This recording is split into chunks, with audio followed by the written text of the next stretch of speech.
माय माऊली नमस्कार. विविध ग्रंथातील मानसंत महिमा ग्रंथ मधून आपण विविध संतांचा महिमा जाणून घेत आहोत. त्यातील एक श्री संत काणोपात्रा महिमा भाग पहिला कथासार अभिवाचन करत आहे. संत काणोपात्रांना नमस्कार करते. पंढरपूर जवळील मंगळवेढे हे गाव सर्व मांगल्यानं वेढलेलं, म्हणूनच त्याचं नाव मंगळवेढे असं रूढ झालं. पंढरपूरच्या परिसरातलं गाव अमंगळ असेलच कसं हो. हा परमपावन पवित्र भूमीत चोखामेळा जन्मला, वाढला, थोर साक्षात्कारी भक्त झाला. भुकेनं खंगलेल्या, दुष्काळानं पिळलेल्या गोरगरिबांसाठी सरकारी धान्याचं कोठार ज्यानं लुटलं, ज्याच्यासाठी स्वतः पंढरीनाथ महाराज रूप घेऊन बादशाच्या दरबारात गेले, त्याच्यासमोर धान्याच्या बदल्यात खळखळा मोहरा ओतल्या, तो भक्त दामाजी या मंगळवेढ्याचं पावित्र्य इतकं थोर की पंढरपूरला जाण्याआधी खरोखरीच या मंगळवेढ्याला यावं. गाव कुसूजवळ उभं राहून दगडातून विठ्ठलाचं नामस्मरण ऐकावं. दुरून कुठून तरी येणारा मोहरांचा आवाज उन्मन होऊन ऐकावा. काणोपात्राचा जन्म. त्या मंगळवेढ्याच्या मंगळमातीचा गुणच असा की तेथं जातीपेक्षा शुद्ध भावच माणसाला देवत्वाच्या कोटीला नेऊन पोचवितो. चोखा मार भक्त दामाजी यांची जात कोण विचारील. येथे जाती व्यक्ती पडे बिंदुले. आज ज्ञानदेवाचा बोल खरा ठरला. अतिजातीत जन्मलेलाही समाजात ही नका होईना, पण कोठे ना कोठे तरी स्थान होतं. पण गणिकेला समाजात कुठलं स्थान असणार.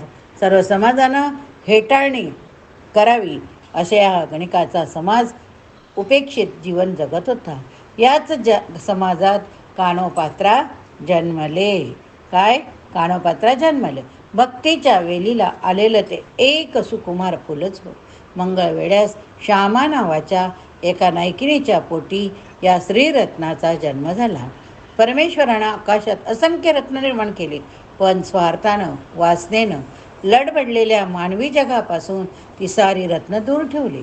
पण कसे काय कुणास ठाऊक, त्यातील एक रत्न परमेश्वराचा डोळा चुकवून या पृथ्वीतलावर पडलं. ते एका नायकिनीच्या घरात, जिथं वासांनी बरबडलेले समाजातले अनेक भलेबुरे लोक आपली प्रतिष्ठा मुठीत घेऊन येतात आणि आत्मा गमावून आपल्या शारीरिक कळा शमवून घेतात. त्या घरात इतकं सारं करू नये. नायकीचं घर म्हणजे साऱ्यांच्या दृष्टीनं पापाचा आगार हो. उच्चवर्णीही तेथे प्रकाशाला टाळीत येतो आणि हिन समजलेला अंत्यजयी तसाच येतो. पण या सर्वांच्या दृष्टीनं नायकीचं घर म्हणजे पापाचा आगार. या सामाजिक संकेतानं नायकिनीच्या घराला प्रकाशाची दारं कधी लागलीच नाहीत. दिवा भीतीनं येथे प्रकाश कधी येऊन दिला नाही. या प्रकाशात आपली प्रतिष्ठा उघडी पडेल म्हणून त्यांनी त्यांची जीवनं अंधार कोठड्याला कोंडून ठेवली. अशा या सर्व समाजाचं निषिद्ध मानलेल्या घरात काणोपात्राचा जन्म झाला. ज्ञानेश्वरीच्या काळातच हिचा जन्म झाला अशा बऱ्याच जणांनी समज करून घेतला होता. पण इतिहासाच्या आचार्य राजवाडे यांनी काणोपात्रेचा काळ शके 1390 असा असावा असे म्हटले. तेच बरोबर असावे कदाचित.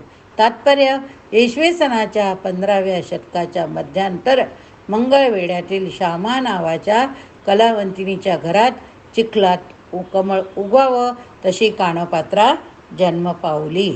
बालपण. काणोपात्राचं बालपण तिच्या आईच्या सहवासात गेलं.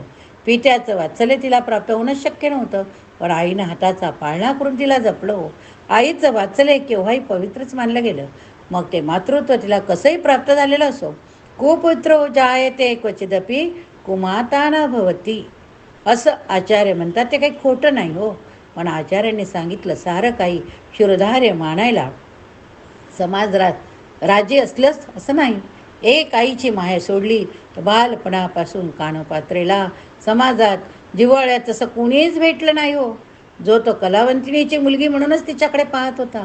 तिला कळत नव्हतं त्यावेळी ती आईला विचारे, आई, या देवळात कितीतरी बायका कथा ऐकायला जातात, भजनाला जातात, उत्साहाला जातात. तू कधीच काय बरं मला घेऊन जात नाहीस गं या बायकात. कितीतरी बायका आपल्या लहान लहान मुलांना घेऊन जातात त्या देवळात. काणा, अगं त्या बायका की नाही मोठ्या कुळात जन्मल्यात. आपला जन्म या हीन कुळातला. आपल्याला ह्या अंधारातच कितपत पडावं लागेल. पण असं का? रात्री देवळात देवासमोर नाच गाणं करायला जातेस त्यावेळी तरी कुठे मला मत देतेस. काना, तू मोठी झालीस ना, म्हणजे तुला सर्व समजेल ग. ते काही नाही, तू रात्री मला घरी ठेवून देवळात जातेस, मला मात्र नेत नाहीस. आई, मला देवाची मूर्ती पाहिजे ग. निदान एकदा तरी मला दिवसा उजेडी घेऊन जाशील का देवळात? मुली, दिवसा देवळात यायला आपल्याला परवानगी नाही.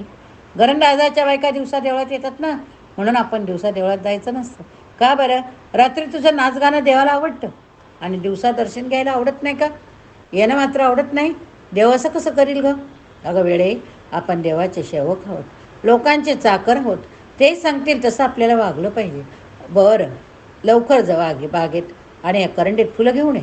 आज रात्री लळीत आहे, लळीत. मला डाईला फुलं माळून सजलं पाहिजे. संध्याकाळ होत आली. आई काहीतरी निमित्त काढून मला तिला नको त्या विचारांपासून परावृत्त करी. ती या चिमुरड्या पोरीला कसं समजणार होती?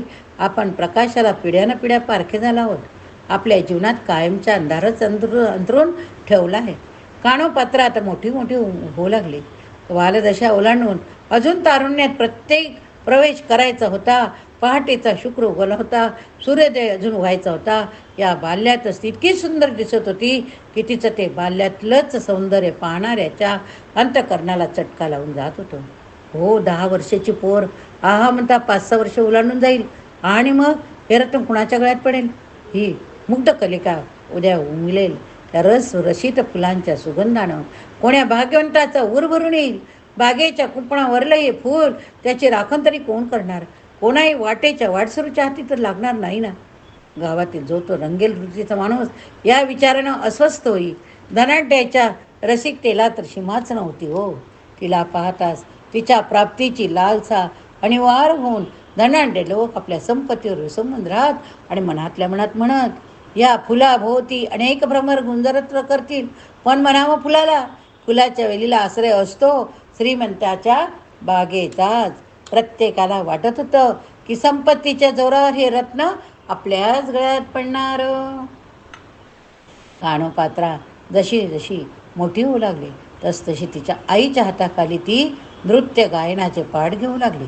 देवाची गाणी, भक्तिभावना उतुंबून गेलेली देवाची गाणी म्हणताना कानोपात्रा देवाण विसरून जायचे. भक्ती प्रेम लहरीचं सुख सर्वांना सारखं वाटणाऱ्या कृष्ण मुरारीच्या लीला गाण्यातून व्यक्त करताना तिचा ऊर भरून यायचा आणि तो एक अलौकिक सुखात नाहून निघायची. ती ज्ञानेश्वराचे ज्ञानदेवाचे अभंग म्हणायची, त्यांच्या वीरहिन्या म्हणायची. नामदेवाचे बालक्रीडेचे अभंग म्हणताना तर ती कृष्ण रूपच व्हायची. कृष्णाचं सोंग घ्यायची आणि गोड गळ्यातून निघणाऱ्या सुरेल आवाजात अभिनय करून गवळण म्हणायची.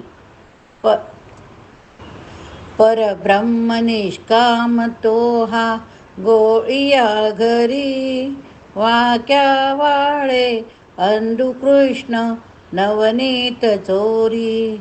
म्हणती गवळणी हरिसी पाऊले धरा, रांगत रांगत येतो हरी आ राजमंदिरा.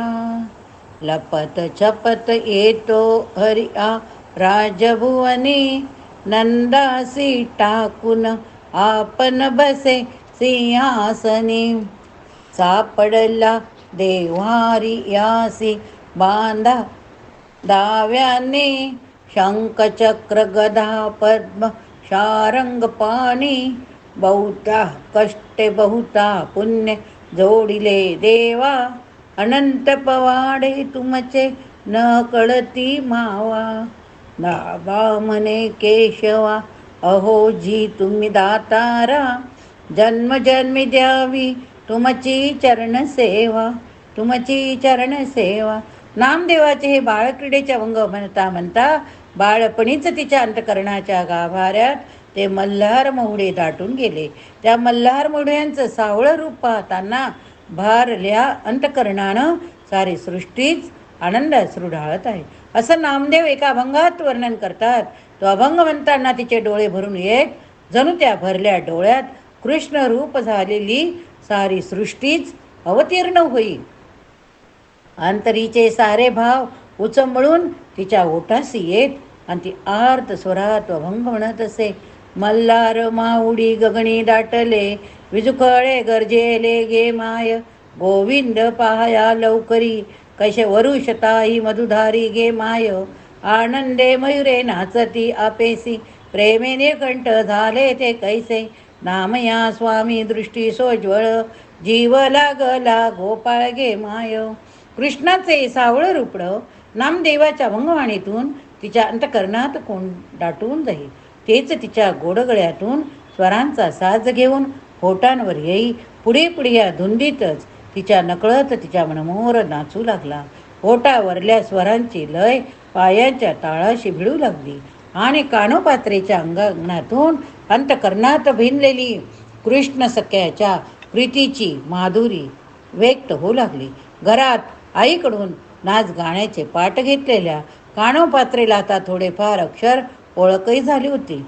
नामदेवाच्या बाळक्रीडेच्या अभंगांनी बाळवयातच तिचे भाव विश्व व्यापून टाकले होते.